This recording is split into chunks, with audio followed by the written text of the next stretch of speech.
बिस्मिल्लाहिर्रहमानिर्रहीम। नाजरीन, मैं हूं आमिर हुसैन, ज़िला बखर से, और इस वीडियो के क्लिप पर बताना चाहता हूं कि इस साल मूंग का कितना बीज फी एकड़ में डालें और रेतले रकबे में कौन सा सीड काश करें और पक्के रकबे में कौन सा आप सीड काश करें। तो सबसे पहले आपने मूंग के लिए ज़मीन अच्छे तरीके से तैयार कर लेनी है। आपकी ज़मीन जितनी अच्छी तरीके से तैयार होगी, आपकी मूंग जो पहला पानी उतना लेट मांगेगी।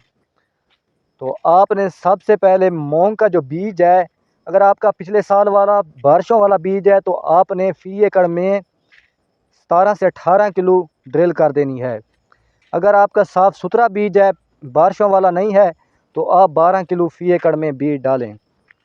तो पिछले साल आपको पता ही होगा कि बहुत ज़्यादा बारिशें आने की वजह से बीज की इस साल जर्मिनेशन बहुत कम हो रही है, बीज का जमा बहुत कम हो रहा है।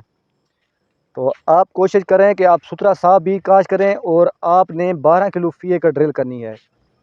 अगर आपका रकबा पक्का है तो आप अपने पक्के रकबे में नियाब बीज काश करें, नियाब सीड काश करें, तो वो आपको अच्छी औसत देगा। अगर आपका रकबा रेतला है तो आप अजरी बीज काश करें। अगर आपका रकबा रेतला है तो वो आपको अच्छी औसत देगा, जिससे आपकी माशाल्लाह अच्छी औसत आएगी। मेरी पिछले साल फी एकड़ की औसत 25 मन, 20 मन